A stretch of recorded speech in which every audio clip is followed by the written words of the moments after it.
김예수님, 오늘은 한가위 미사를 드리게 됩니다. 한가위는 음력으로 이 8월 15일을 의미를 하죠. 이 8월 15일에 지내게 되는데, 한 해 동안 추수한 수확물에 대한 감사의 의미를 지니고 있습니다. 누구에게 감사를 드리느냐? 바로 조상님들에게 감사를 드리는 날입니다. 그래서 추석이면 조상님들께 인사를 드리는 이 성묘를 가게 되는 것이죠. 결국 한가위라는 말은 한 해 동안 우리 가족들을 돌봐주신 조상님들께 대한 감사의 의미를 담고 있다는 것을 알게 됩니다. 그래서 추석이면 가족들이 모여서 함께 떡을 나누고 음식도 나누고 또 함께 이런저런 놀이를 하는 모습을 통해 가족 간의 유대를 다지는 것입니다.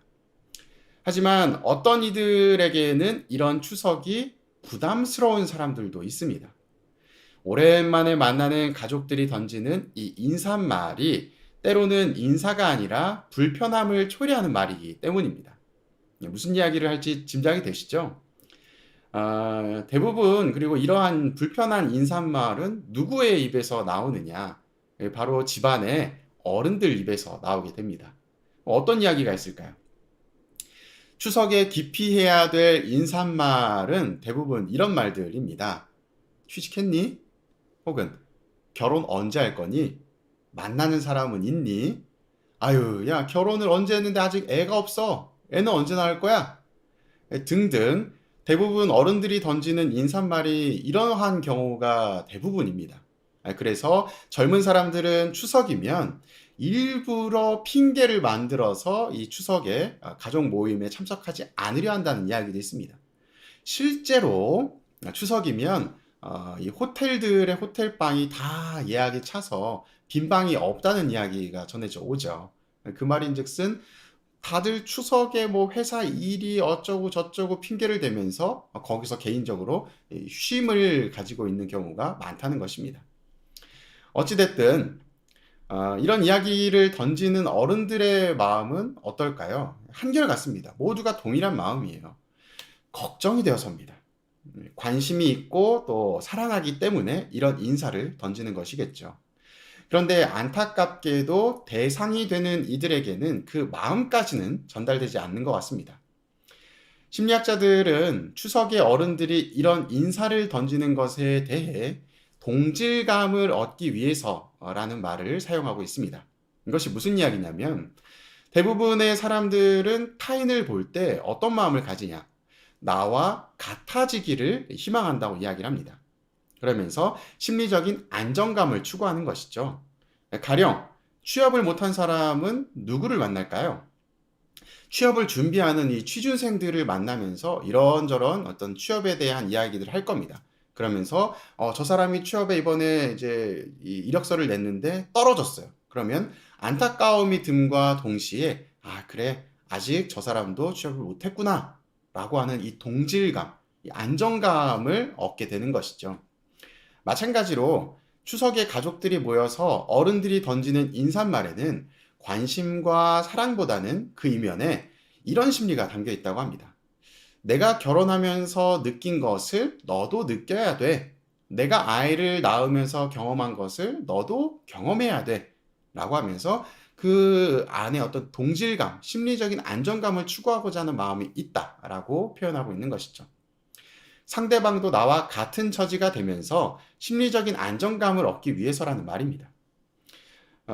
조금 이제 농담 삼아서 젊은 층 사이에는 이 어른들이 하는 안부 인사, 결혼했니, 아이를 낳았니, 취직했니, 이런 인사들이 있죠. 그 인사에 대해서 대처하는 방법, 피하는 방법, 이러한 방법들이 이제 올라가 있습니다. 물론 실제로 사용하는 사람들은 없겠죠. 이제 우스갯소리로 이제 이런 이야기를 하는데, 집안 어르신이 이제 이야기를 합니다. 너 결혼한 지가 언젠데 애가 없어. 언제 애 가질 거야? 라고 그랬더니 이 조카가 작은 아버지를 조용히 방으로 모시고 가더니 이야기했다고 합니다. 작은 아버지, 지금 대출금이 3억입니다. 아이를 낳을 형편이 안 되는데 저한테 1억만 빌려주세요. 그러면 바로 아이 낳을게요.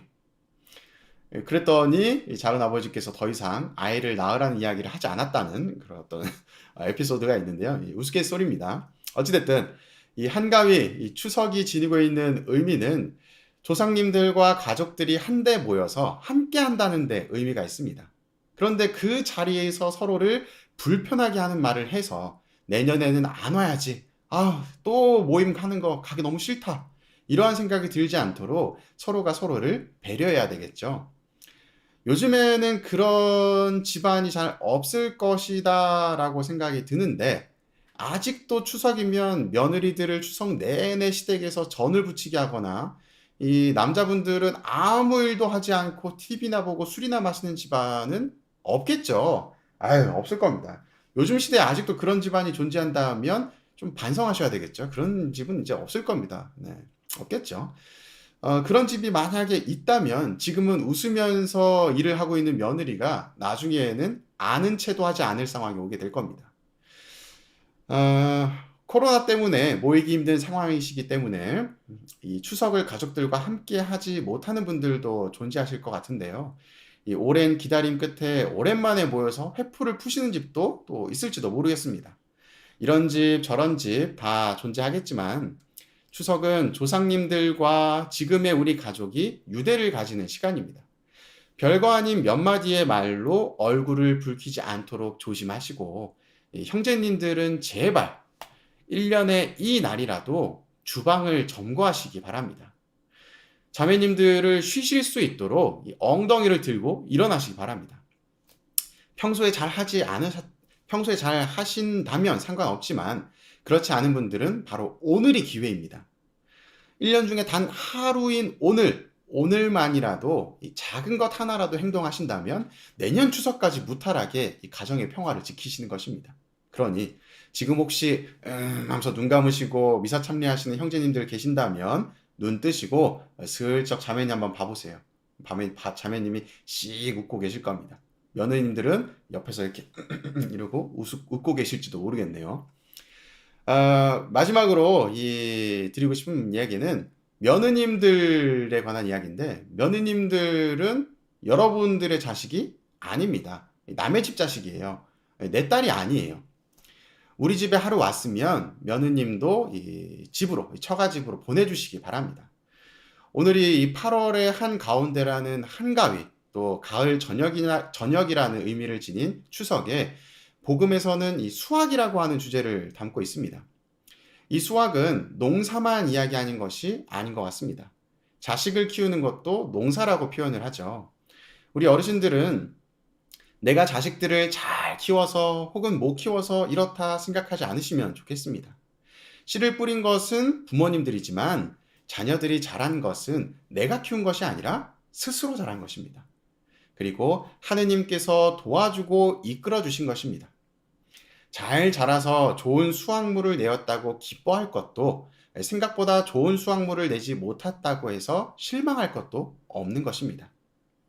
어르신들이 가장 신경 쓰셔야 되는 수확물은 자녀들이 아니라 바로 형제 자매님 본인입니다.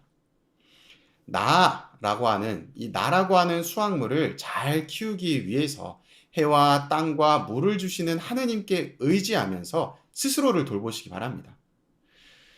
봉담성당 모든 교우분들, 그리고 저와 함께 해주시는 또 저의 가족분들, 행복한 한가위 추석 연휴 보내시기 바랍니다.